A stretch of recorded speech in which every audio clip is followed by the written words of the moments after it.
Cuando hacemos contacto con Luis Carvajal, ambientalista conocido por todos, comprometido, objetivo y científico. Bienvenido, Luis. Bien, buenas tardes. Un abrazo, Lenchi, a Federico Jovine y a ti, Domingo. Yo debería ser parte de ustedes ahí. Un abrazo, gracias. Sí. Tú eres, buenas tardes. Sí, buenas tardes. Sí. Luis, hay demasiados temas ambientales mira, que debemos Luis, abordar. le hemos dado seguimiento desde hace unos meses al tema de la presa de las Dos Bocas allá. Sí, de Boca de los Ríos. Sí, correcto. Incluso en su momento vinieron comunitarios aquí, nos explicaron. Luego llamamos en rigor como contrarréplica al director de GEITA, Salazar.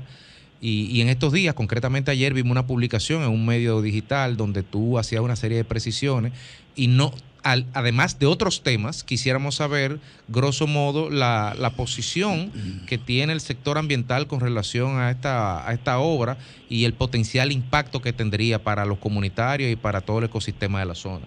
Mira, la presa de Boca de los Ríos es un absurdo desde muchas perspectivas.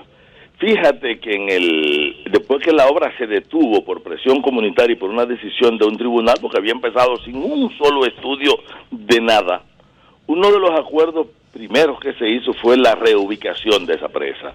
¿Por qué reubicarla? Porque en el sitio que está ella no puede garantizar acueducto porque está por debajo de la cota donde están las poblaciones. Entonces hacer una presa para después bombear no tiene sentido cuando pueden haber tomas de altura que garanticen no solamente agua para todas las comunidades y presión, sino además afectar mucho menos cantidad de tierra.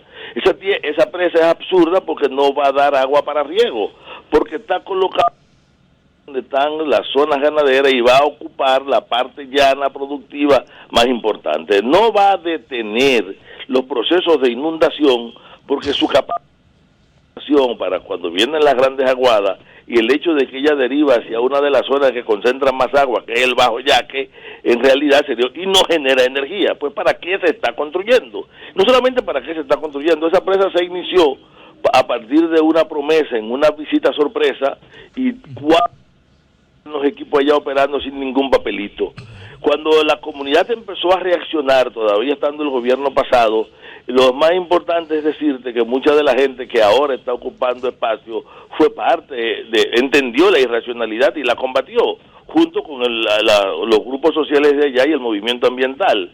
Hoy de repente están defendiendo la obra, pero no están defendiendo los productos. Fíjate que el director de GEGIT lo ha planteado donde quiera que va, y lo planteó en el programa de ustedes, que ellos van a hacer una toma aguas arriba para el acueducto. Entonces, ¿para qué tú vas a hacer la presa si tendrá una toma aguas arriba? Y que podrán hacer unas derivaciones también para riego, todo eso antes de llegar a la presa. Pues ¿cuál es el objetivo de la presa? Si esas son las condiciones estructurales. Bueno. No, y además, ¿qué sugieren ustedes además? No, nosotros lo primero que nosotros sugerimos que ellos respeten el acuerdo que fue producto del estudio ambiental que se hizo, y ese acuerdo planteó la reubicación de esa presa, garantizar que el agua baje por gravedad. Tú estabas alterando a mucho menos población, y con relación a la parte del manejo social, que hubiese un manejo social responsable con el asunto de la persona que primero, una presa no puede dejar damnificado ni tener perjudicado. Es una obra de desarrollo que se articula al desarrollo local. Entonces, ¿cuál es el planteamiento? Primero hay que garantizar las aguas de por ahí, porque el agua no se genera en presa. Y si nosotros tenemos que los nacientes de las aguas que corren hacia allá, que estaban en área protegida, una parte se desprotegió, que es el Parque Manolo Tavares, y la inversión más importante que hay en esa zona son los aserraderos de Antonio Cruz, y en la otra parte tenemos concesiones mineras en perspectiva, y tenemos que se siguen un proceso intensivo de deforestación y una industria forestal, entre comillas, porque es de marateo del bosque nativo, que está disminuyendo las fuentes de agua. Entonces, el movimiento ambiental y el movimiento social está reclamando primero que se garantice la producción de agua, segundo que la intervención sea que se está en contra de la presa, es que esa presa debe ubicarse donde los servicios que debe ofrecer se garanticen, pero a la vez que no pensemos que la presa va a tener agua si nosotros no tenemos las cuencas saneada, y eso demanda una inversión prioritaria en las cuencas.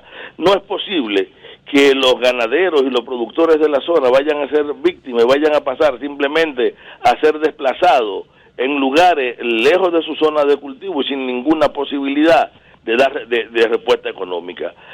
Esto lo hemos discutido de manera permanente con el MEPID, con la mesa de agua que coincide con nosotros, porque las autoridades de agua del gobierno coinciden. Gilberto coincide. Sí, y no solamente Gilberto, los técnicos, porque yo he hecho varios descensos técnicos con ellos. Hicimos un descenso conjunto de la Academia de Ciencias, la universidad, los grupos sociales de allá con las autoridades del Estado. Y en ese descenso coincidimos plenamente en la visión, en los problemas y en la situación. El problema viene que tú discutes, tú sales de una reunión en el que está el acuerdo de que se va a obligar a hacer el rediseño y 3 días después Rafael Salazar está haciendo anuncio de que continúan y han continuado como un toro que tiene 2 anteojeras por los lados y va corriendo. La gente cree que hacia el paño, hacia el movimiento que lo está provocando para que él embista. Entonces un toro que va sin freno, sin dirección y sin nada, a embestir contra ningún objetivo. ¿Qué es lo malo? Que al Estado no le sobra dinero. ¿Qué es lo malo? Que a nosotros no nos sobra energía. ¿Tú sabes lo que es tú hacer como si tú tuvieras energía de sobra para entonces gastar energía eléctrica y bombear agua? Eso es un absurdo de un tamaño que en medio de esta crisis energética, lo escuchaba ahorita hablar del problema de la energía en sentido general. O sea, es absurdo pensar que tú construyas una presa para gastar energía para poder dirigir agua para los sitios. O sea, es tan irracional que lo que le hemos estado pidiendo al Estado Dominicano es que haga una revisión técnica, que se siente y que primero, antes que nada, respete los acuerdos a los que se comprometió en un documento que ahora mismo es el documento oficial y válido de ese proyecto. Pero la tendencia de ignorar a la sociedad, de tener un grupo de gente que decide porque le da la gana y donde las decisiones operan a una lógica de inversión que no tiene que ver nada con generar beneficios sociales ni resolver problemas ambientales, constituyen un absurdo. Luis, en lo que digamos se regulariza la situación acaecida a lo interno del Ministerio de Medio Ambiente, digamos que se ha abierto un compás de espera, por decirlo de alguna forma, entre lo que se pone una nueva agenda. ¿Cuál es la agenda ambiental dominicana? ¿Cuáles son los puntos calientes que hay sobre la mesa? Porque estamos hablando de esta presa, pero en la Placeta hay un tema exactamente similar. Y hoy nos despachamos con que en las dunas de Baní, con el interregno que hay fatídico en medio ambiente, digamos, están bajo acoso, y así hay otros puntos calientes, por decirlo de alguna forma. ¿Cuáles son las principales preocupaciones del movimiento? Mira, las principales preocupaciones están primero en aquellos factores que están afectando la circulación del agua. Continúa la ocupación de Sierra de Bauruco y la expansión allí de los aguacates que tú y yo defendemos como producto, pero que deben sembrarse donde se puede y como se debe, claro. No en el bosque nublado. Continúa la Belfont desbaratando el naciente del río Nizaíto y la fuente de agua de las comunidades del sur, sobre todo de un área que acosa un déficit agudo de agua superficial. Nosotros continuamos con un problema serio de extracción de agregado en todo el país, ahora multiplicado por permisos que dan caciquitos locales, obviando todas las rutas o permisos que han salido formalmente de medio ambiente, pero que no han cubierto la ruta necesaria para que el permiso sea válido. Es decir, no están las investigaciones, no están los estudios de impacto, no está el sistema de seguimiento, no hay un plan de manejo y adecuación ambiental, los ICA no son supervisados. Nosotros seguimos con una política de megaproyectos donde lo que importa es gastar y no el uso social y público y ambiental del agua. Y vámonos a la Placeta, que la menciona, porque la Placeta, cualquiera cree que es que la comunidad se opone a que hagan presa. No, lo que pasa es que la comunidad de esa zona, te voy a poner el caso, Baitoa tiene más de 30 años reclamando un acueducto, y ahí se hizo la presa de Tavera y se hizo el contraembalse de Bao, y ellos siguen sin acueducto, sí. Y en el diseño actual ellos siguen sin que se resuelva ese problema. Y cuando tú de repente ves que no solamente tiene una sobredemanda, sino que el agua que se utiliza en la región y que sirve a los fines económicos, sociales, lúdicos y ambientales de la zona, se compromete en un plan que también es totalmente absurdo. Miren, la estadística del balance hídrico toma datos de una estación, de esto Lenchi sabe muy bien, Denchi, hay una estación que tiene 37 años que no existe y tú tienes todos los datos climatológicos incorporados al balance hídrico de la zona. ¿De dónde salieron? ¿En qué gabinete y quién diablo se lo inventó? Tú puedes diseñar desde esa perspectiva, pero si una presa como esta es una obra de desarrollo, ¿por qué tú sales de repente, lo anuncian en un sitio, la gente no conoce absolutamente nada?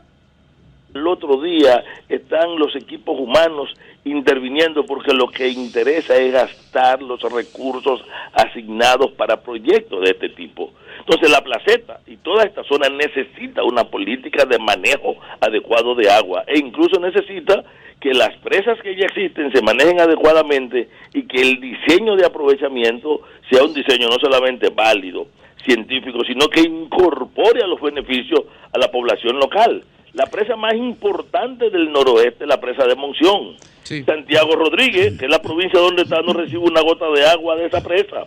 Pero la comunidad de ahí, de Monción, de ahí no la puede utilizar tampoco. Entonces, Luis, sí, Luis, volviendo al tema eléctrico, ha habido una discusión reciente acerca de estas barcazas, estas plantas eléctricas flotantes.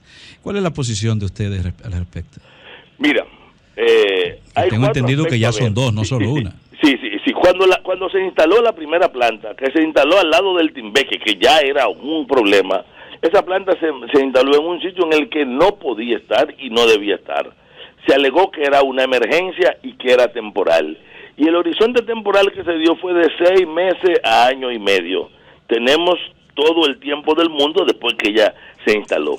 Pero eso hace más de 25 años. Sí. Y es temporal. Eso es como los programas de canalización, que te prometen canalizar un río en un año, en 2 años, y cuando tú tienes un año lo que está totalmente desmadrado, la berma está destruida, el cauce ya no existe. Pero bueno, volvamos sobre la planta. Esta planta está en un río que hace un cañón en la zona de su desembocadura, por lo tanto está por debajo de las poblaciones. Si tú te paras donde está la planta y mira para donde quiera que mire, tú verás que tienes un elevado. Si miras hacia el lado este, tendrás ya Calero y toda esa zona ahí de Villa Duarte, y tú verás los edificios arriba. Y si miras hacia Villa Francisca o hacia la zona colonial, tú miras que desde lo alto de la zona colonial tú ves la planta allá abajo. ¿Qué quiere decir esto? Que cualquier emanación de esa planta va a hacer contacto permanente de manera directa en la población. Sí. Y que esas plantas, que la original era de furoil y luego de furoil y de gas, iban a estar liberando óxido nitroso, hollín, derivados sulfurosos, metales pesados y todos los al medio ambiente. Además de por lo que se cogió históricamente la población de esa zona, que eran las vibraciones, el ruido, que es un ruido no audible, pero tú te acuerdas diciendo al lado de tu cama y sientes la vibración, y muchas casas en esa zona incluso sufrieron los agrietamientos que te producen las vibraciones continuas. Está claro que había un plazo para sacarla y han habido 7 decisiones ordenando mover eso de ahí. La última incluso fue la del 17, que dio luego un plazo que se interrumpió cuando se dio el cambio de mando de Domínguez Brito a Ángel Esteve, medio ambiente. Y luego cuando vino el nuevo gobierno, que ellos van a donde el ministro, que se encuentra que ellos tienen que irse de ahí, que tiene un plazo vencido, ellos además están pidiendo que venga una planta para sustituir la que está ahí. Pero ocurre que para instalar cualquier planta eléctrica, que es nueva, tiene que pasar por un proceso que esa planta no agotó. Puedo decir en favor de la planta nueva que es menos contaminante, es más moderna, digamos, es más eficiente, pero aún así se instaló sin tener un papelito de los procesos ambientales. Tiene el permiso especial que dio el ministro, y si ustedes recordarán, cuando el ministro dio el permiso, lo que tituló la prensa, porque fue con la nota que mandó Medio Ambiente, decía que el ministro niega el permiso ambiental, pero le dio un plazo de 2 años para que se vaya. O sea, en realidad autorizó a la nueva. ¿Qué pasó? Que llegó la nueva. No se fue la vieja que tenía que ir y ahora la tenemos las dos en el mismo sitio. Una, en perspectiva después de chatarrizarse, que es la vieja, y la otra instalada todas las normas. Ocurre que mucha gente te dice que debe estar, porque ella siempre ha estado ahí, y hay gente, eso no hace daño, porque yo siempre he estado ahí, la gente no se enferma. Nosotros carecemos de los estudios epidemiológicos que te relacionen los niveles de morbilidad que hay en la zona con las fuentes de contaminación que ella está generando, y eso es sin entrar a analizar los impactos sobre el río. Los cambios térmicos del agua, muchísimos otros factores en el agua. Sí, no todo, o sea, desde el primer factor, el más grave, y ustedes tienen un biólogo muy bueno a su lado, que es Lenzi, es el calentamiento. El calentamiento de las aguas, que se usan como sistema de enfriamiento, tiene un impacto en la cantidad de oxígeno y en dos indicadores ambientales, que es la demanda biológica y la demanda química de oxígeno de esas aguas. Y por lo tanto termina con un impacto sobre toda la biota, pero cualquier liberación de grasa, de aceite y de otros contaminantes tiene un efecto multiplicador en una ría. No se olviden que en esa zona el agua de mar va por debajo y penetra entre 12 y 18 kilómetros, y cuando hay eventos especiales puede subir hasta 35 kilómetros. O sea, el Ozama no es un río, es una ría en esa parte de su desembocadura. O sea, tiene el agua superficial, viene desde la montaña, desde 7 Picos, pero la del mar penetra por debajo, y esa es conducida y distribuida si hay cualquier emanación, porque además cualquier emanación que caiga de ahí terminará sumándose a un fondo contaminante que ya es absolutamente intolerable. En definitiva, Luis, la decisión administrativa ambiental tiene que ser quitarla de ahí. Luis, hay versiones, algunas ya asentadas en periódicos, que dan cuenta de la intención de quienes estaban depredando las dunas de Baní volver allí. Dicen los comunitarios que nunca han dejado de extraer arena de las dunas. Esa y otra que da cuenta de que hay una mafia que obtiene permiso para granceras en medio ambiente, y que incluso hasta a mí han llegado esas versiones de que están quitándole permiso a gente que tenía permiso anteriormente, de manera irracional o racional, legal o ilegal, para dárselo, pero a cambio de dinero. ¿Hasta ustedes han llegado a esas versiones? Mira, esas versiones la conocen, como yo escribí hoy, que decía que de esos problemas está enterado el chinero de la esquina, los que oyen dembow, los que están discutiendo ahora mismo alrededor de la música urbana, y lo conoce el presidente de la República y todo el que está en medio ambiente y el CEMPA. Mira, y es mucho más grave de lo que tú dices. Lo primero es que cualquier permiso que esté en un río viola la ley, porque está prohibido. Y esa prohibición además ha sido reiterada desde el 86, de manera reiterada. Entonces no había ministro de medio ambiente, pero había un viceministerio de recursos naturales y estaba corteza terrestre. Y si yo te empiezo a citar la cantidad de resoluciones, tú encontrarás una cuestión que se repite de manera continua, y cada uno dice, lo vamos a parar, y yo lo estoy combatiendo, y acabamos de ordenar, pero esa mafia nunca, absolutamente nunca se ha detenido. Como de las dunas nunca se han ido quienes están extrayendo. Puede haber una intervención puntual que puede tener más o menos prensa, puede ser más o menos grandilocuente. Si el día que están ahí usted va, la prensa quizá vaya al otro día y no lo encuentra, 2 días después están ahí igualito, trabajando igualito, protegido por la misma fuerza. Hay una falta de voluntad política del Estado, que se apoya ahora que tenemos Ministerio de Medio Ambiente en la debilidad institucional, porque primero tenemos permisos que se dan donde no se deben dar proceso, pero son irregulares por eso. Gracias. Permisos que se dan sin cumplir proceso, asuntos que se dan sin permiso, o la red de prevaricadores que tiene el ministerio en las provincias que dan permisos que ellos no están autorizados a dar, como lo que se están dando en Jura, en Asua, como lo que se dan en Yuna, como lo que se dan en toda la geografía. O sea, hay una red perversa. Como yo sé que ustedes están casi despidiéndome, me preguntaron en qué estaba el movimiento ambiental, y quiero que me dejen decir lo siguiente. El domingo hay un gran encuentro entre el movimiento ambiental y el movimiento social, y los movimientos sociales, a los fines de trabajar una agenda común y de poder asumir, para reforzarse mutuamente, el movimiento social, apoyarse en el movimiento ambiental para entender las raíces ambientales de las demandas comunitarias y en el movimiento ambiental para poder trasladar hacia el movimiento social la importancia de la defensa de un área protegida, por qué es tan importante tal o cual ecosistema, y se ha avanzado bastante. Van a participar más de 80 organizaciones de todo el territorio y hay 2 documentos ya que se han venido discutiendo muy a profundidad, una que es una declaración sobre la situación ambiental del país y una puesta en perspectiva con un acuerdo de compromisos, y otro un plan de acción que a ustedes les va a llegar. De hecho, le estoy pidiendo desde ya, para después que pase el evento, que reciban una comisión para que presente las conclusiones de este evento en este programa. Perfecto, muy bien. No, tú haces contacto con Lea o con Jovine. ¿Dónde y cuándo? Digo, ¿dónde y si será abierto? No, es para que vengan está después. Está abierto, y incluso queremos, ojalá que la prensa pueda estar permanentemente. Aquí es en el aula 100 de la Facultad de Ciencias de la Salud de la Universidad Autónoma de Santo Domingo, el domingo 3, de 9 a 2 de la tarde. Gracias, Luis. Muchísimas gracias. Gracias a ustedes. Síguenos en las redes sociales. Búscanos @Sol1065 FM. Lo mejor de nuestro contenido más cerca de ti. Sol 106.5. Una estación RCC Miria.